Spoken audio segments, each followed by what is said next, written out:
Welcome to the Sollu Kaburz podcast once again. I just couldn't help myself and talk about England cricket because there's a lockdown going on, and who better to talk about England cricket in the pandemic than a BBC Test match special commentator himself, Henry Moeran. Did I say your name correctly, sir? Yeah, absolutely. That's perfect.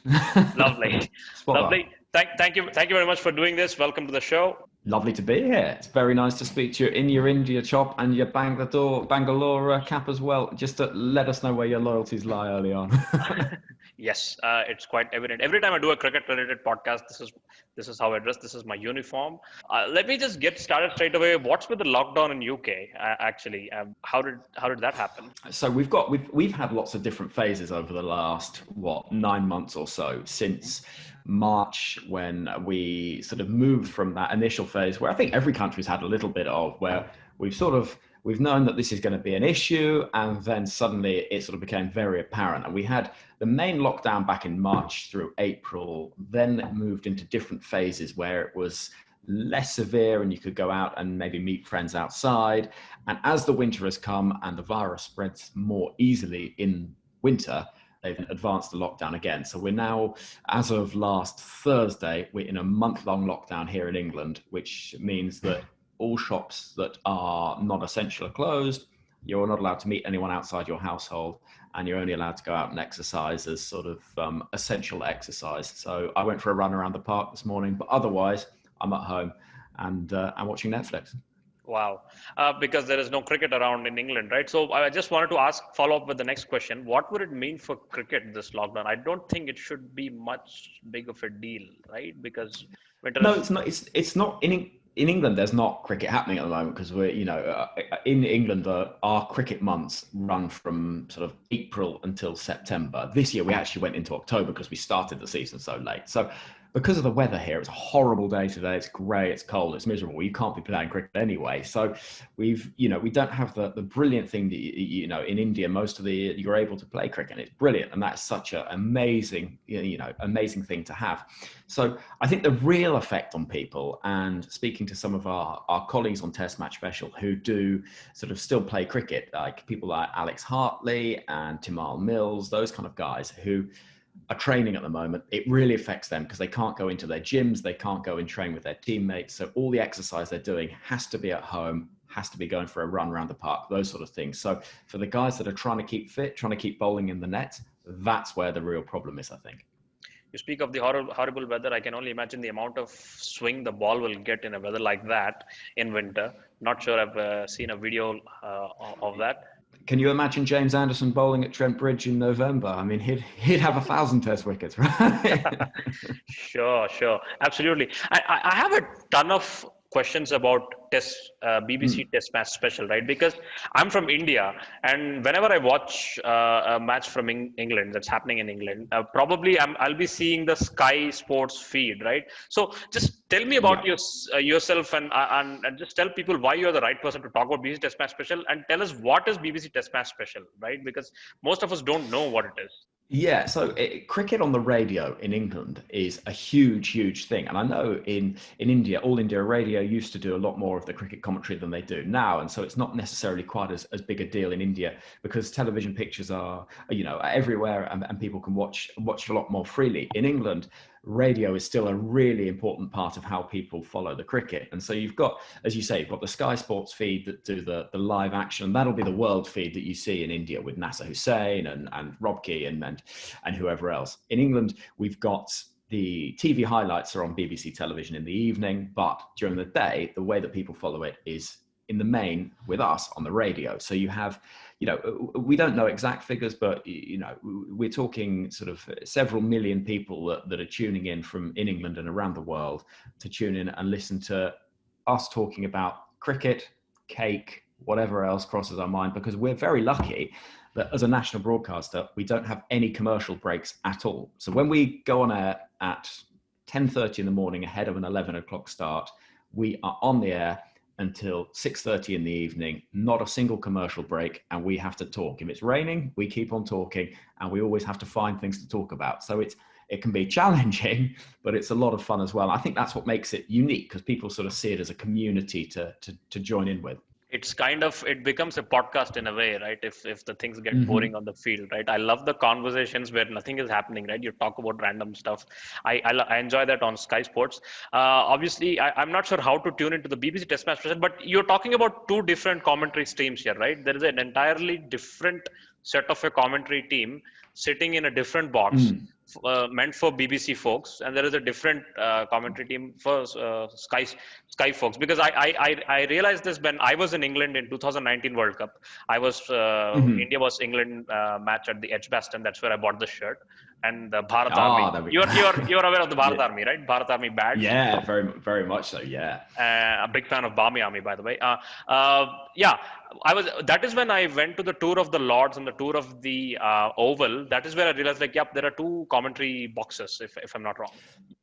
Yeah, so you've got the TV commentary and the radio commentary, and also the highlights TV commentary. So you've actually got three going on at once. So, but just to keep it simple, the radio commentary, and where it's different from a sort of, I suppose, a discipline point of view is on the radio, you are the eyes of the person listening, and so you have to tell them everything that's happened. So you talk about bowler coming into bowl, you talk about where the shot's been played, how it's been played, because the person listening obviously can't see it. Whereas on TV, all of that is happening in front of you. So you just add a bit of color to it and you add detail and add a little bit of analysis. So the radio, you do a lot more talking. And so while you could put the radio commentary over the TV pictures and it would kind of be okay, the radio has a different role because you're keeping talking all day long and you haven't got the pictures to help you, describe what's happening. You have to do it all yourself. And so that's why, we've created on Test Match Special over the, close to, 65 years that we've been doing the program, a bit of a sort of niche in bringing the different sides of cricket about. So it might be who we see in the crowd doing something. It might be the Bharat Army and the Barmy Army, or it might be somebody has brought us a cake to the commentary box or whatever. So we have a lot more of the, I suppose, the flexibility to look at the wider picture of what's happening at the cricket game as an event, as opposed to just what's on the field, if that sort of makes sense. Right. And do the commentators interchange between Sky and Test Match Special? Because I think Ebony came over there, and Michael Vaughan switches from Sky to that. Does that happen more often? Have you ever been to Yeah. Sky, for example? So no, so we tend to have a situation where if you're doing Sky for one game, you do Sky, and then you may do a different game, a different test match, you may come over and do the BBC commentary. So it depends on, what you're assigned to do that day, because nowadays with things like social media commitments, you're doing quite a lot of work on the air doing the commentary, but then there also might be Instagram things to do, Twitter lives, all those things that actually, while you're not commentating, you're still really busy. Yep. So it's the sort of, there are so many strands to how people consume cricket, which is brilliant because it means that the game is reaching more people. But it also means that your days are slightly busier and not quite as straightforward, I guess. Right. Sorry to drag on about this BBC Test Match Special, because No. who are the legends that we can, look up in the internet? Right? The only one I know is Jonathan Agnew. Yep. Phil Tufnell is Yep. one more commentator. Because I heard a podcast after the final where Michael Vaughan, Tufnell, the name of the podcast I forgot. Was it Vaughanian Tuffers or something like that? Yeah, Tuffers and Vaughan. Yeah, exactly. Yeah, right. So that was great. So who are the other Test Match special legends, if you can name a few apart from these folks? So we've got, obviously, as you say, we've got Jonathan Agnew, Phil Tufnell, Michael Vaughan, Ebony Rainford-Brent as part of the team too.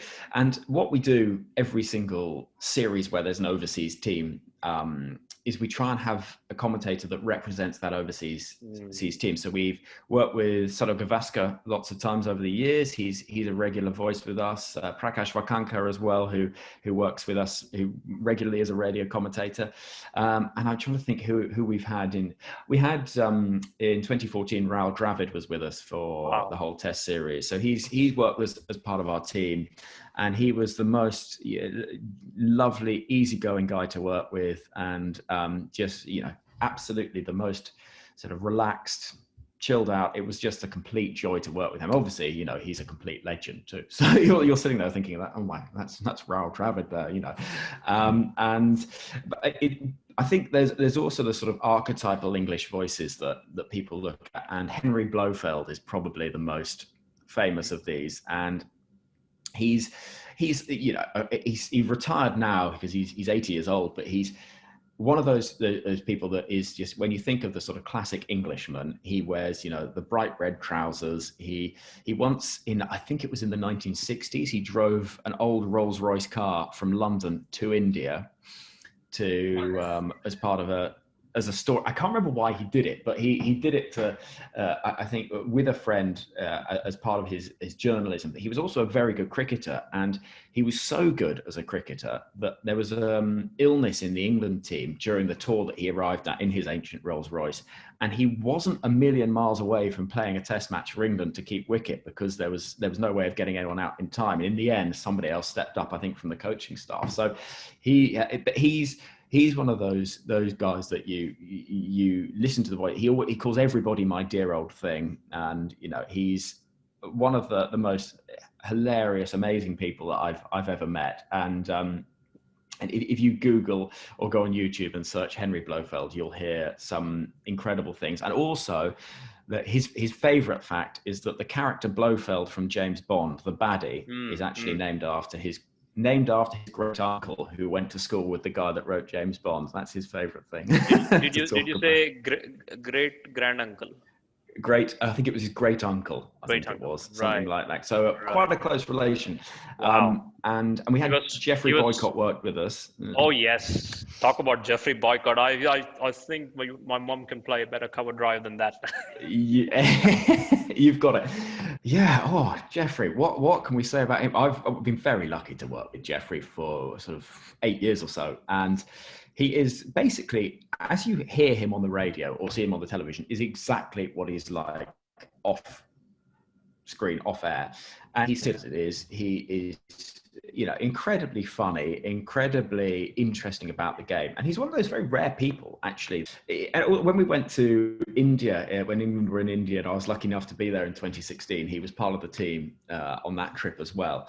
And, his knowledge of playing at all these venues and cricket in India over the last 5 decades is amazing. And, it's so interesting hearing the stories of his experiences touring there with England in years gone by. And one game that we were doing, he was worried because the kettle to get a cup of tea wasn't close enough to the commentary box, because the commentary box we had to be, because obviously so many broadcasters there, we were a little further away than the media. So he brought along his kettle from his hotel room to make sure that we all had enough teas and coffees to drink. So he's he's a very interesting, unusual person, and one of those very remarkable people that you think, you see them, you think you are sort of walking cricket history, because you've seen it and done it hundreds in first class cricket. It's amazing. And he is one of a kind. And if you want to hear a typical Yorkshireman, you can't do much better than hearing from Jeffrey. Have Bumble and people like Harsha Bhogle have worked for BBC Test Match Special by any chance? Have you? Yeah, so Bumble used to work with TMS during the 90s. So he did around the time that he was the England head coach. He still occasionally appears on the programme. And actually during the lockdown, we had, because obviously this summer we've had cricket in a bio bubble. So during lockdown at Old Trafford, he organised a quiz for all of the people that were in the hotel in lockdown. So he had a quiz night, Bumble's quiz night, which was a huge amount of fun. And he again is just exactly as you would expect him to be. And Harsha, we've worked with a fair bit too. And I love working with Harsha Bhogle, because he's one of the sort of the voices that when you watch Indian cricket, he's always there, and he's always been there. He knows more than it seems anybody else. And, he is absolutely delightful, and nothing is too much trouble for him. And, he is a dream to work with. So we're very, very lucky to work with some really, really very special people. What else do you cover apart from England cricket, right? So obviously you're commentating, I think you were commentating on IPL matches. So people tune into your commentary for various other matches around the world? Yeah, so we do. At the moment, it's quite unusual because we're having to do a lot of the commentary from not at the venue, because we always like to be at the ground. Because with cricket, it's one of those sports where you can travel. Only see so much on the TV screen. You mean you travel? Yeah, most of the time. Most of the time we travel. Do you visit India for IPL and so on? We don't for the IPL. We do that off, particularly at the moment because of the pandemic. We're doing that from a TV old days. match.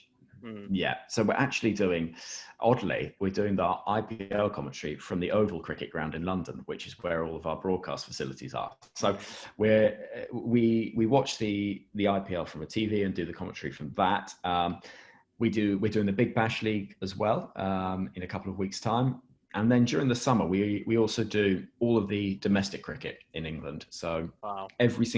every ball of every game that is played in domestic cricket, the BBC will have radio coverage of. So not a single ball is bowled in professional cricket that somebody isn't commentating on in England. So it's a lot of hours of radio, but we love doing it. I mean, it's a dream, isn't it?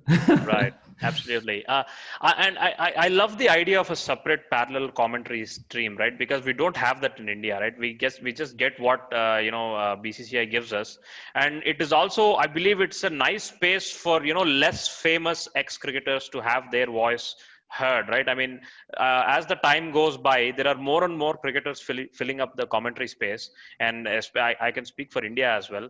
I don't see anybody else apart from Harsha Bhogle, who's a non-cricketing voice in the commentary box. Which route is BBC Test Match Special going? Is it going the route of filling up with more cricketers? Because I think Alistair Cook was there, in the Test Match Special, I believe, this summer. I think Jimmy Anderson commentated a few games for one-day games, I believe.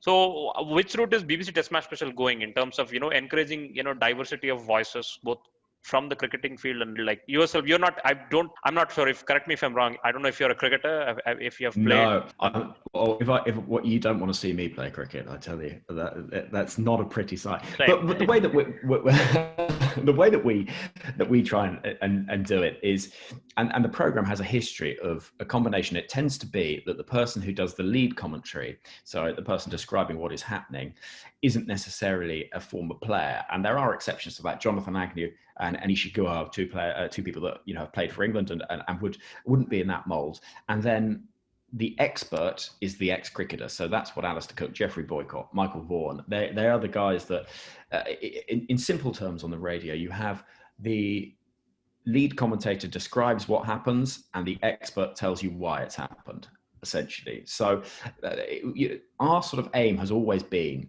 to ensure that the mixture of voices on the program reflects the mixture of people that are listening. So, men's test cricket, it may be on the field, but women on the commentary, because women are going to be listening as well. And, you want a mix of voices and you want to hear from different people from different backgrounds and different stories. And because we're lucky to have such a rich tapestry of people from different walks of life talking about the game that they love, you get different insights and different feelings and different opinions.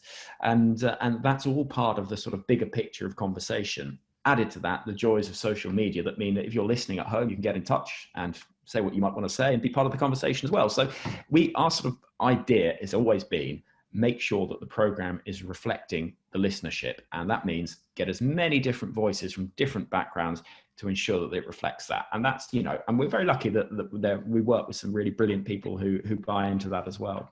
How many countries can tune into BBC Test Match Special? I'm not sure if India can do it. And, is that the thing that audience have in their earpiece when they're sitting in the stadium? Because I see certain things on TV.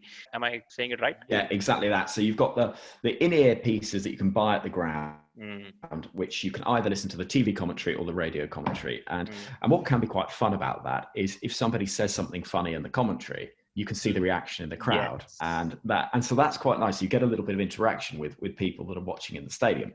And that works really nicely. In terms of where the program broadcasts to, it's a bit of a complicated one because it actually depends on the rights deal for each series. So some series can be accessed globally and via the YouTube channels and things.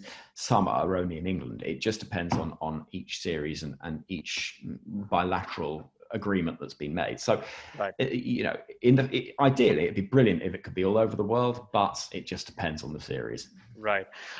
What were your thoughts in April and May? Right? Did you really imagine that the summer would happen as a part of a BBC team? What were your thoughts? Just Yeah, wind your it was. clock back to March and April. Yeah, it was a really interesting time because there was that phase where you're thinking, realistically, there could not be any cricket this summer because the situation is so challenging for everybody, and there are so many hurdles for society to overcome before you even start thinking about getting professional sport back. And we had lots and lots of Zoom meetings with governing bodies to talk about how it could work, how it might work. And I have to say, when eventually it did all happen and we got the series going in July, at the start of the July, with the West Indies coming to England, we had the amount of work that went into getting those venues safe, because the two, I don't know if you're aware, but the two venues that were used across the summer, Old Trafford and the Ageas Bowl, that was it. That was the only two grounds. I have followed every single inch of the English cricket summer. So Ageas Bowl and Old Trafford were the two venues because they had hotels. Exactly. And, my hotel room to the commentary box was 21 paces. I counted it out one morning and that was it. And, we were inside the bio bubble. As long as you run up, maybe. Exactly. And you've got it. And so it was sort of a miracle in some ways to get the cricket on.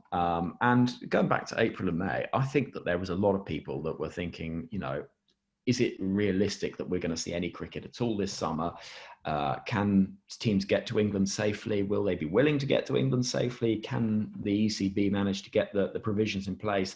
And they worked incredibly hard. And sort of to take you inside the venue and what a typical day would be, we would, every single day, we'd be temperature checked maybe 4 or 5 times to make sure there was no one had a fever. COVID tests maybe once every 4 or 5 days. There was hand gel everywhere. Nobody could eat at the same table. You all had to sit separately. Face masks everywhere you went, and it really was as COVID secure as it could possibly be. And it was that mad thing that in November last year, I went on a trip to Ukraine, and I went to the Chernobyl site where the nuclear reactor exploded in the mid 1980s. Were you inspired by that HBO series or something like that? So I'd seen it, and then me and a friend went out and we went and visited the site. But I had to wear more protective clothing to have breakfast at a cricket match than I had to wear walking around Chernobyl. And and you're just you're thinking, what has happened? It's a different world. But to the fact that they played every game, the England men played every game they were meant to play, is nothing short of a miracle, really, all things considered. And particularly if you look now how the second wave has come, that they to have got all that cricket in the time that they did was incredible, and I think so important for the cricket loving world as well, as much as anything. Yeah, who came up with this idea of a bubble, right? So it's like, how did that start? I mean, is it like there was too much at stake that they had to come up with an idea and a way to keep the cricket going? Because England summer is like massive in terms of revenue for the ECB and many other clubs around England, I suppose. Yeah, I think that the idea of the bubble came about because they needed to work out a way to ensure that once people arrived at the site, they then couldn't be at risk of bringing an infection in that could then jeopardize everything. And so the thinking was, what venues have we got that have hotels built into them? The Ageas Bowl in Southampton and Old Trafford in Manchester. Those are the two that we know will work.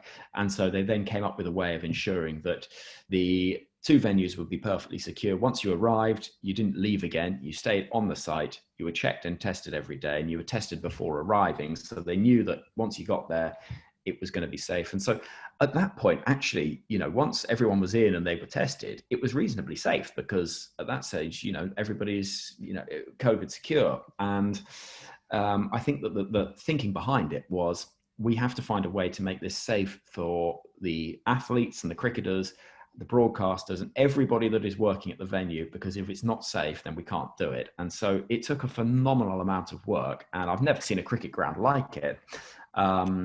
And to give you a sort of idea, there would be the stickers on the floor all over the place saying, this is where you can walk, this is where you can't walk. If players are here, you cannot go here. All these things. I saw a bunch of things in elevator, for example. The elevator, 4 people were facing in 4 different directions. They could not talk to each other, something like that. Yeah, exactly. So we had to in elevators, you have to stand in the corner facing the corner, and it was perspex screens between all of the commentators. So we had to put up lots of screens, and nobody. And the most challenging thing I think for a lot of the commentators was this year, because everyone using the commentating headphones, like you've got now. Nobody could share them because of that potential risk. And so everybody had their own ones. And so we had so many times where people couldn't plug them in, and then people had to forget them in their hotel room and were running back to get them and all these things. But it kind of, though it wasn't perhaps as smooth as it could have been on the radio, it was part of the story, I guess, because it was just a reflection for those listening. This is what's happening. This is how it is, and this is what we have to do to keep everyone safe. Exactly, the new normal, and that was just kind of a accepted part of it, I guess. I was actually getting to that question, right? So what was it like with all these rules? Were you missing any freedoms? Like, what is there anything different about commentating pre to 2020 and in 2020 this summer? What was weird? What was good? The good, the bad, and the ugly. Well, I suppose the main difference is you have far less variety of venue, and so with working at different grounds, you have different things to talk about, because you might be talking about your journey to the stadium, you might be talking about the different atmosphere, the history of the stadium itself. Exactly, and the different intricacies of the different venues. So if you're say talking about playing a match in Bangalore compared to playing a match at Chepak, it's a very different experience. You're going to experience very different things, and so that was one of the challenges I think that the commentary team all faced, and as well as that is because you haven't got a crowd. It's really difficult to get that sort of oomph, because if you think about the day when if you look to the World Cup final, would the World Cup final have been the event that it was if there wasn't a crowd at Lord's? Not a chance. It wouldn't have been. It would have been very, very different. And so with the commentators being able to project as they did, who knows? I mean, they're such professionals and so brilliant at what they do that I guess the feeling is that whatever the circumstances, they will perform brilliantly. But it is difficult when you haven't got that reaction from the crowd to sort of influence how you're feeling and how you're building emotionally into the event, because sport without spectators is a very different thing. Two points where I missed the crowd very badly was, the number one was when Jimmy Anderson took that 600, because that wicket itself was a suspense within itself, because you never knew that the game was about to happen. There was clouds, there was rain. If Jimmy misses this time, he has to wait till the next Ashes to take that wicket, and that would have been all the more sweeter if the crowd was around, and the Bamiami singing the Jimmy Jimmy Jimmy Anderson song, and I miss the Bamiami once again when that match against Pakistan where they just snatched the victory from the jaws of defeat, right? I think the first test match, the last time where Chris Wokes, just went bonkers, right? These are the two special moments where I missed the crowd terribly. Do you have anything to add there? Where else did you miss the crowd? Probably you must be missing everywhere where you had to fill in, right? You just wished there was crowd, that you could talk about their weird dresses, the Edgbaston fashion show in the Holly stand and so on. Exactly. You've got it. And I think those are the two moments, aren't they? And also Zach Crawley when he scored 267, that, a young player doing something brilliant. And although it may say that the first match of the summer, New Peterson, in my opinion. Yeah, I know, that's the feeling. But I saw Peterson bowling in the nets the other day, so maybe who knows? He could be. So maybe the comeback starts here. But I think it was that West Indies game at the start of the summer where West Indies beat England, because then I think people don't mind seeing a West Indies team doing well, because West Indies cricket has this amazing history and past, and so it set up the series really brilliantly. And so, given the Black Lives Matter situation and all, right? It just felt apt that they won in a way. Yeah, it felt all. It was a very. I think it was a very important week for for cricket that week, because it was the return of international Test cricket. It was the West Indies playing, all these amazing interviews that were done with the likes of Ebony and Michael Holding, and it really it brought to the fore these issues that go way beyond sport. And it felt sort of, had there been a crowd there, it would have been all that more significant and special. And I think that goes for the whole summer. The Chris Wokes moment at Old Trafford, as you say, and of course the James Anderson 600 wicket would have been incredible had there been a crowd there. And I guess there's also an argument to say that for somebody like James Anderson, he deserves to have a crowd for those moments because he's done so much for the game. It's it's like if Tendulkar's final Test innings had been at the Wankhede with nobody there, it wouldn't have been right, because these players have earned that right to have the proper send-off. So though it's not the end of James Anderson's career, it's just a milestone within it. It would have been lovely for him to have had that achievement at a time when there was a crowd, I guess. Lovely. Talk about the mental toll of isolation in a bubble, right? There must have been a point where it would have gotten to your nerves. I think the overriding feeling for everybody that was there was, we are immensely privileged to be watching live sport, because there are so many people that would give anything to be watching a game of cricket or a game of football or whatever it might be. Right. And so to be actually at the venue and watching it is an enormous privilege. And there was, of course, there's the challenges of not seeing friends and family and all those things. But you sort of, that's going to be the case, and that's okay. And we did quite a lot of fun things to keep ourselves entertained. So on non-match days, we played a lot of cricket in the car parks and things at the grounds. We had evenings where we'd play sort of table tennis and that sort of thing. And we had throughout the series in the summer, every single Test match, there was one night where we'd order in takeaway food, and that would be the responsibility of one person assigned. And it started when Sir Alistair Cook said, "I fancy a takeaway," and he got everybody dinner one evening. And who else did it? Azam Mahmood did it at one point during the Pakistan series. Michael Vaughan organised some Japanese takeaway at one point. So we did all these things to sort of keep ourselves entertained and keep it fun and interesting. But I go back to that thing. It is that sense of privilege to be watching live sport, and at a time like this, knowing as well that the work that you're doing it always feels like something, very fortunate to be doing.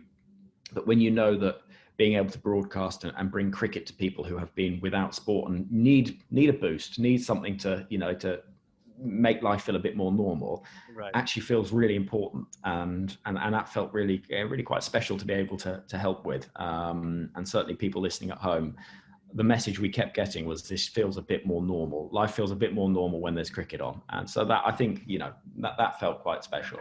I'm that guy from home. That's me. And but there must have been some visible examples of isolation taking toll on the players, right? For example, I could see that the West Indies team was, tapering down as the series went on. Perhaps it was, almost 2 months of isolation and so on. So what did you see in the players out there in the field, and how they were reacting to this? I think it was a really challenging time for the players, more so than the people working at the grounds, the broadcasters and everybody else, because particularly for the teams that came over to tour, West Indies arrived well before the series started, because they had to go through the quarantine process. Then they had to play intra-squad warm-up matches and all those things that meant that by the time they actually got going in that first Test match that they won, they'd been in England for weeks and weeks. And so just mentally, it's quite an exhausting thing. We were lucky to work actually during the women's series at the end of the summer with the West Indies men's coach, Phil Simmons, and he was telling me that although there were real challenges to making sure everybody was okay during the bio bubble, as an experience as a team, it was one of the most unifying things, because nobody has the option really of going out and disappearing and going out and doing their own thing. Everybody has to come together.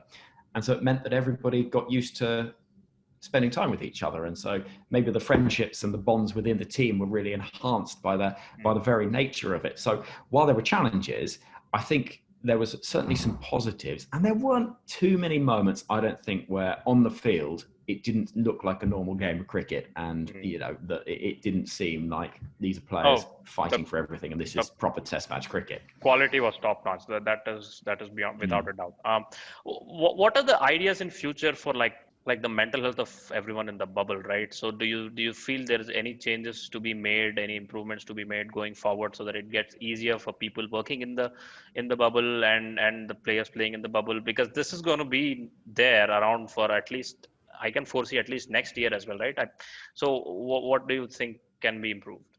It's a really interesting one, and we heard Jofra Archer, who I think is pretty much the most bio-bubbled athlete in the world from his workload from the last few months, obviously with England and then playing for the Rajasthan Royals in the IPL. So he is somebody that's spoken out about not actually, I can. There's only so much I can do. I'm not going to not go in endless bubbles because for my mental health, that's I can't do it. Yeah. And I think what we've seen, which has been really encouraging, is that people have been really sympathetic and understanding to that and have said, actually, look after yourself, just make sure you're right and that you are okay and supported as you need to be. And if you can't do this tournament, you can't do this tournament, and that's okay. And I think maybe the work that going into the future to make sure people's mental health is looked after with biobubbles is actually a lot of that work has been done by a change in attitude that has come about by understanding the challenges that go with biosecure work and not seeing friends and family and all those things. And I have to say again that the work was phenomenal from the organising body in England to make sure that people had things to do, places to go, access to keep busy and get fresh air, all those things. And throughout the whole process, they said, if you've got any problems, tell us and what we can do to make this better, because we know it's not going to be easy and straightforward. So I suppose the big question will be whether there is a sense of fatigue from cricketers and those working in cricket, if this is the case in a year's time, where they think, I've been on the road for a year and all the time, or a lot of the time, I've been inside a bio bubble, and how long is that going to realistically be possible? And it'll be very interesting to see how that develops, because of course the guys that have been playing in the IPL have been, they've been in the UAE in bio bubbles for a long time now, Yes. and that and only just leaving this week. Where do you see the future of the sport? If from the angle of cricket, right? Do you think there will be at least partial amount of crowds next summer? What are the ideas that are tossing around? What are the rumors, the ideas that are circling around? What do you hear from the circle that you are into? Yeah, I think they are working and always have been working on different scales of aspirations and expectations of what might be possible. So from the ideal scenario of everybody's back in venues, it is like a normal cricketing summer, to exactly as it was in the summer of 2020, which is behind closed doors. And because it is such a sort of moving, changing thing all the time, almost week to week, we've had this news of the potential vaccine this week, and that perhaps changes things. But one thing we do know is that they are going to press ahead with the 100 competition regardless. So the new domestic competition in England is going to happen. I was looking forward to that this year, but but as we all were, and their feeling is that they have to get on with it now. It's all in place. Let's get the tournament going. And so I think at the moment it's so hard to say how it'll look. The dream will be, and we did see a few games where there was a few fans in county cricket this summer. The dream will be that things are much more back to normal next year, but there will be the provision unquestionably that if things have to be as they were this summer, they will have to be as they were this summer. And now they've gone down that road already, they'll know exactly what they're doing with it and exactly how to make it all work, I suppose. Well, what can we look forward from the England team until the next summer comes by, right? So where are they going? Are they touring anywhere? What are the series that we can look forward to? Well, we've got England playing in South Africa at the end of this month and in early December in some white ball matches, which is it's one of those funny tours that catches everyone a bit by surprise, because they were only in South Africa earlier this year. But cricket does that, where sometimes you think, where on earth has that tour come from? But they're playing some matches, 3 ODIs, 3 T20s at the end of the month and going into December. And then the plan is in the new year to be playing the series against India, and we're waiting to hear details of that are a little bit at the moment, sort of in terms of dates. And again, in India, they'll be waiting to see exactly what can be done and make it as typical as possible. And in theory, England are meant to be playing the tour against Sri Lanka that was due to be played earlier this year in March that they had to come home from. So that is hypothetically what we're expecting in the next few weeks and months. But of course, these things are, at the mercy of however things change. So the England team head to South Africa soon. So we think that tournament's that tour will happen. And then we'll have to wait and see what happens over Christmas. And obviously a lot of the players head to the Big Bash as well. So there's that to look forward to for them. But it's, it's a movable feast at the moment, and we'll have to just respond to it and react to it as it comes around, I guess. Wow. Fingers crossed, everyone, because who doesn't? The world has started to love the England cricket ever since after the England won the 2019 World Cup, especially the white ball team, test ball team. We have always looked forward to. Has that changed then? Is that different? Did that World Cup make a big change to how England were perceived as a team in the world? Yeah, because here's the thing, right? England lost to Ireland in India in 2011 World Cup, right? In Bangalore. In Bangalore, incidentally, and they lost to 2015 they lost to Bangladesh, and they crashed out of the World Cup. I think they came out of nowhere and they won the hearts of Indian fans in 2016 T20 World Cup. Apart from that disastrous over for Stokes that went in the final over, I think the perception is changing. I think Josh Butler is a hero here, especially for Rajasthan Royals, and I think more England players deserve to be hired in IPL than they are currently right now, because IPL is massively skewed towards Australia historically. If you see Australia and West Indies, I think it's time more England players come over, right? I was very happy that Banton was there in KKR. Obviously, he didn't get a place in 11. But I think England white ball, and I can't believe I'm putting this in the same sentence, England white ball players are exciting as hell, and so is England cricket team. And who doesn't love the Ashes? Come on.